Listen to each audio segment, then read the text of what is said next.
Welcome to the Mavs Court Report. I'm your host, Larry Lees. Today we're diving into the latest headlines from around the Dallas Mavericks. But first, we'd like to thank our sponsor, Game Time, for sponsoring this episode. If you're looking for the best place to score your next ticket to the Mavs or any other sporting event, check out Game Time today. Use the link in the description and help support the channel. And now on to today's first topic. Is Luka getting more involved in Mavericks personnel decisions a problem? The Dallas Mavericks were the subject of plenty of rumors this week, but none was more significant than Tim MacMahon dropping that Luka wants the team to upgrade their roster before the deadline. Luka and owner Mark Cuban both denied that rumor, but MacMahon stood by his statement and even went further by saying that Luka is now involved in personnel decisions for the first time. Most superstar players are consulted before roster changes happen. Luka was never interested in being part of those talks until this year. Fans can point to the team's lack of interest in his mentor and countryman, Goran Dragic, as Exhibit A in Luka's lack of say in decision-making. Goran wanted to be in Dallas, and Luka loves playing with his friend. The Mavs also traded Boban and Marjanovic and allowed Jalen Brunson to walk in free agency, who were two of Luka's closest friends on last year's roster. Luka is more involved now, but is that a problem? There have been plenty of instances where the superstar players are part of a team's poor decision-making and roster building, but that is not always the case. Do the Mavs have trouble brewing? But first, let's take a look at why he should be involved in personnel discussions. The Mavs want to build a title-contending team around Luka. That is no secret, just like the team's need for roster upgrades right now. The goal is to win multiple championships with Luka as the superstar and to keep the 23-year-old in Dallas for his entire career. Keeping him in Dallas means making him happy and creating reasons for staying. Superstars have all the power in the NBA, including where they play. Luka can be a free agent in 2026, and the Mavericks have work to do before then. Luka should be involved in personnel decisions, so he remains happy and has enough talent around him to succeed at the highest level. Number 77 should not have the final say, but the Mavs made a mistake by not adding Goran in the summer to be their third ball handler. Luka's input may have changed their minds and given the team a marginal upgrade. Giving Luka too much power could create a massive problem, though. So why should he not be involved in personnel discussions? There is a massive difference between being involved and having the final say. The Mavs have multiple people involved in the decision-making, including owner Mark Cuban, GM Nico Harrison, head coach Jason Kidd, assistant general manager Michael Finley, and Dirk Nowitzki. Others have input too, but those are the Mavs' big five. Letting any one person get too much say could be problematic. The Mavericks do not want to be the subject of another piece about a shadow GM or have a player making their decisions again. Owner Mark Cuban has the final say. The organization cannot afford for him to cede that to Luka. The 23-year-old is arguably the best player in the world right now, but he cannot handle being superstar and general manager. Current players do not fare well as personnel decision makers. Look at LeBron James trading for Russell Westbrook, or the Kevin Durant and Kyrie Irving saga in Brooklyn. Giving any one person too much power can backfire. Luka getting involved in his fifth NBA season could be problematic.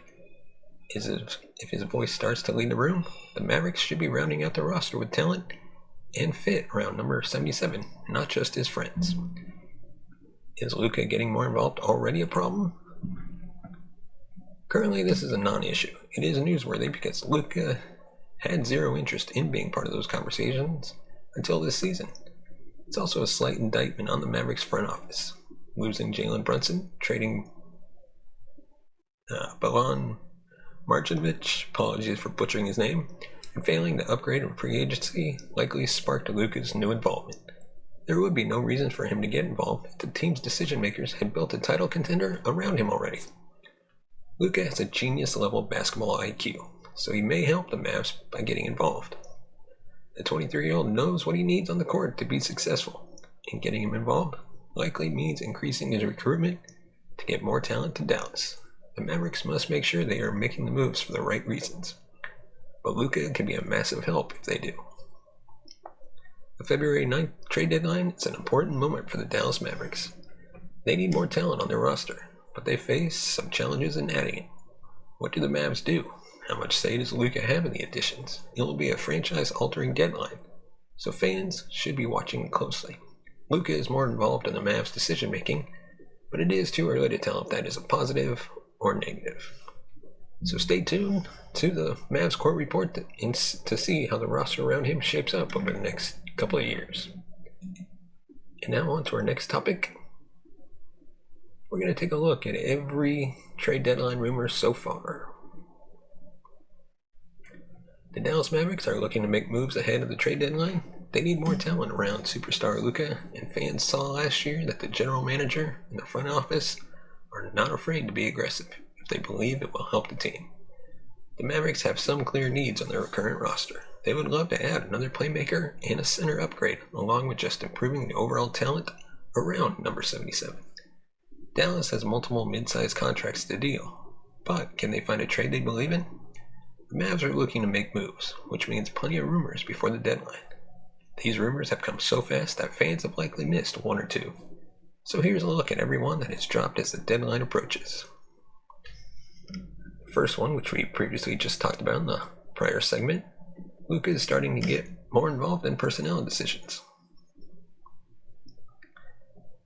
which we don't need to dive any deeper into, but he originally didn't want to be involved in the team's personnel decisions until this season. Now he's ramping up his activity, and it's led to rumors coming out of Dallas. Like we said, Tim MacMahon wrote that Luka wants the front office to upgrade at the deadline, which started a storm. Both Luka and Cuban both denied that rumor, but we'll see what happens. Our next rumor, Dallas Mavericks interested in Cam Reddish. The New York Knicks are looking to move Reddish before the deadline.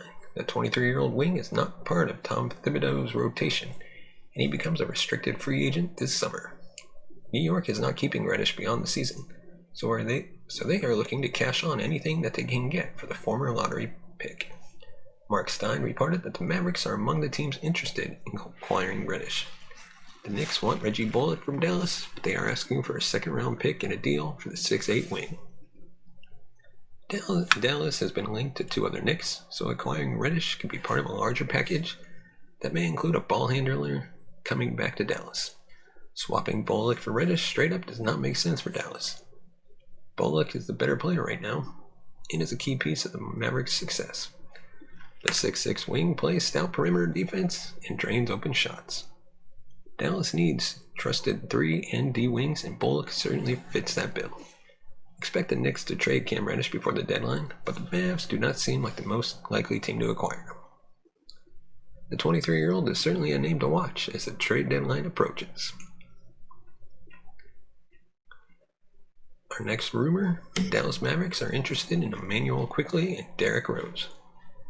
The Mavs desperately need another ball handler and playmaker, and they have been linked to both Derrick Rose and Emmanuel Quickley over the last 2 months. Rose has slipped out of head coach Tom Thibodeau's rotation, and he is available to any contender. Mark Stein reported that the Knicks want to do right by D. Rose.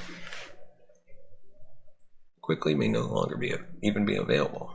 Hoops Hype's Michael Scotto mentioned the Mavericks as one of the 4 suitors for the 6'3" guard, with New York asking for a first-round pick return. Since the coach has shortened the team's rotation, Quickley has taken off. The Knicks want to make the playoffs, so it would be difficult to trade away the 23-year-old guard in the midst of the best season of his young career. Over the last 12 games, Quickley is averaging 18.3 points, 4.6 rebounds, 4.2 assists, and 36.8 minutes per contest. The Knicks appear to be one of the most active teams leading up to the trade deadline, but can Dallas capitalize? New York could make a massive splash or a few minor deals, but they are a team to watch as the trade deadline draws closer. Number 4, the Cavaliers are interested in acquiring Tim Hardaway Jr. One of the more surprising rumors dropped when Chris Fedor of Cleveland.com joined Jake Fisher's Please Don't Aggregate This podcast in January, where the Scribe noted the Cavaliers' interest in Tim Hardaway Jr. Cleveland desperately needs quality minutes and shot making on the wing, but it was surprising that they would be interested in trading for THJ's contract, which still has 2 years at just over $30 million left on it after this season. Most likely trade would be a Hardaway Jr. for a LeVert swap with likely another piece heading to Cleveland. Dallas has been interested in LeVert, and he would give the Mavericks some additional playmaking and ball handling ability. The Cavaliers want to upgrade on the wing before the February 9th trade deadline, but that does not mean that they will trade with the Mavs. Multiple wings will be available, especially as the final whistle gets closer and more sellers appear. The crowded standings have some teams hesitating and waiting to see which way to go. That will change when February arrives. The Mavericks will certainly shop Tim Hardaway Jr. before February 9th, but he is a key shot maker for the team. They would have to replace his scoring punch or upgrade elsewhere to make trading him worthwhile.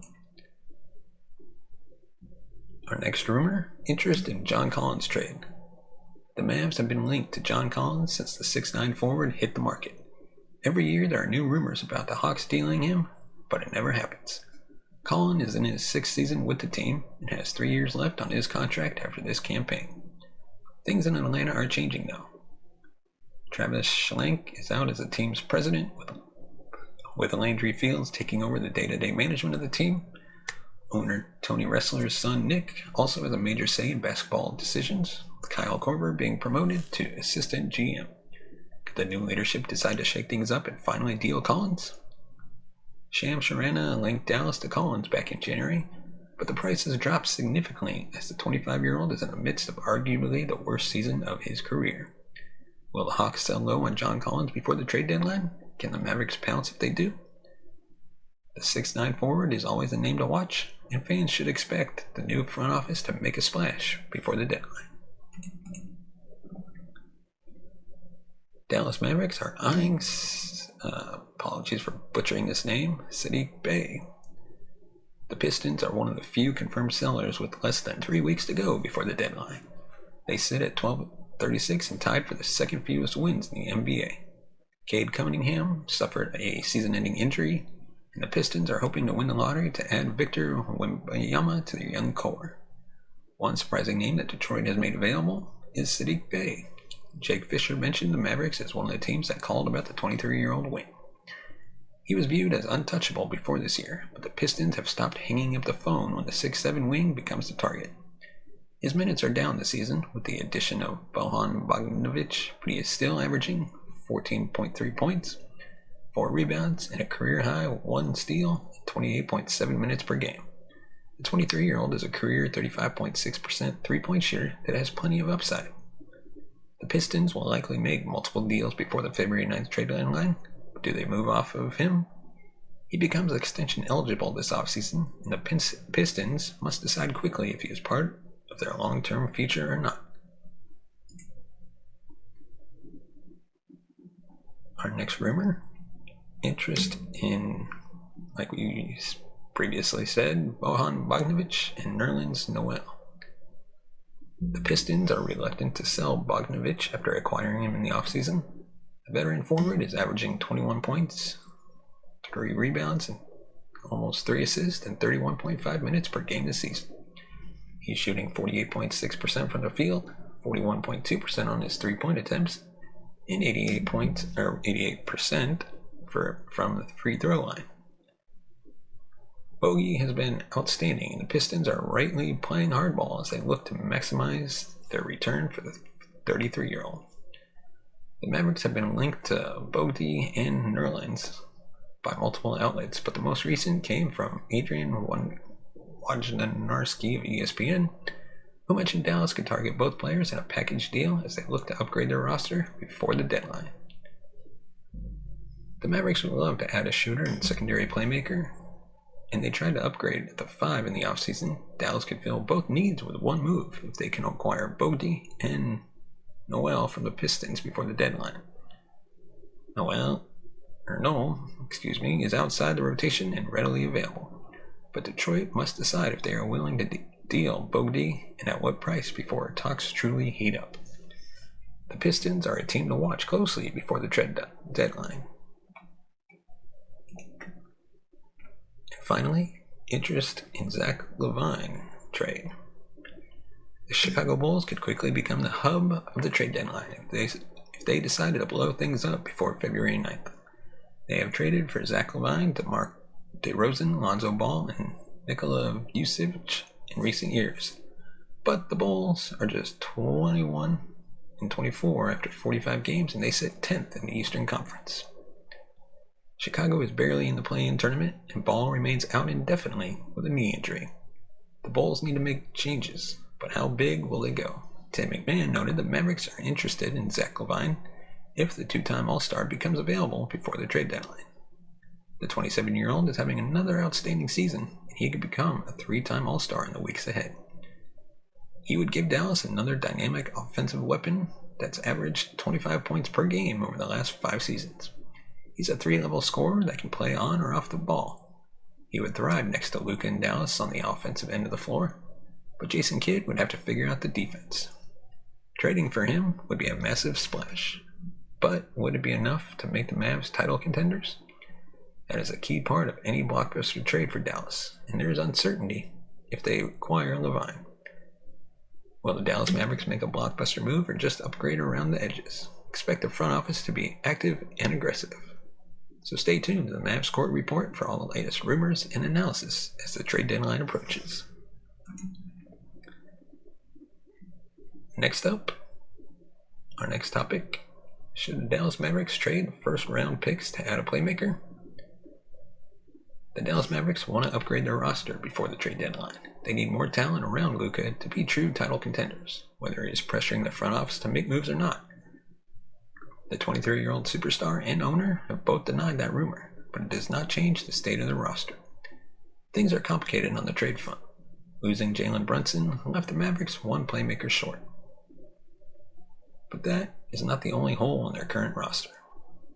Dallas has multiple mid-sized contracts to trade, but they owe their 2023 first-round pick to the Knicks from the original Kristaps Porzingis trade.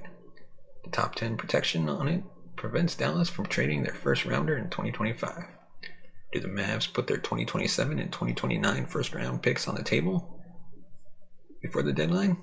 We're going to take a look at the pros and cons of doing that before trying to reach a verdict. So starting with the pros. The Mavs were in the conference finals last season, and they made a push late in the year after trading for Spencer Dinwiddie. Deadline day deal gave Dallas 3 playmakers and helped them diversify their offense. Acquiring an instant upgrade before this year's deadline gives them a chance to make another deep playoff run. The Mavericks are currently 5th in the Western Conference and just 2.5 games out of the top 3. Dallas could have home court in a first-round playoff series and be favored to win if they trade a first-round draft pick for a playmaker. Upgrading at the trade deadline should keep Luka happy in the short term. The 23-year-old superstar is ultra competitive. He wants to win right now, but trading a first-round pick could prevent the Mavericks from becoming true title contenders. But there are some cons to trading those picks away. Everything with the Mavs revolves around Luka. They have an all-time great player on their roster that has still not reached his peak, and Dallas cannot take that for granted. The Mavericks have to build a championship contender around him if they want him to stay long-term. The Mavericks have to build a championship contender, and the time is now for them to do that. Dallas has a finite number of assets to work with in upgrading their roster. Luka's max contract means cap space will be difficult to come by, so they need to add via trade. The Mavs took a swing on Kristaps. That did not work out, and they may only have one more chance at adding another star. If they trade a first-round pick before the deadline, the Mavericks will not have the assets to acquire a second star after the 2023 draft. Dallas needs a full cupboard of first-rounders to chase a co-star for Luka. The Mavs do not want to keep chasing marginal short-term upgrades because that could ultimately cost them Luka. Fans know that star players chase rings when the roster around them is not good enough. Look at LeBron leaving Cleveland for Miami, or James Harden wanting out of Houston. Trading a first-round pick for a small upgrade could be the start of a chain reaction that pushes Luka to a new home. So the question is, should the Mavericks trade their picks for a playmaker before the deadline? The Mavs must make sure that Luka is on board with whatever plan the front office enacts before the trade deadline. That is the first and most important thing for Dallas. The Mavericks front office faces a difficult decision, but they should look back at what worked last season. Yes, they had the fateful trade, but ultimately Dallas bought low on Spencer Dinwiddie and Davis Bertans. That trade propelled the Mavericks to the conference finals. A similar move will be available before the deadline. One of the 30 teams will be looking to dump a playmaker, and Dallas should be looking to capitalize. The Mavs should only trade a first-round pick if they can acquire a potential all-star. If Dallas can find Luka's co-star, trading their first-round draft picks becomes a no-brainer.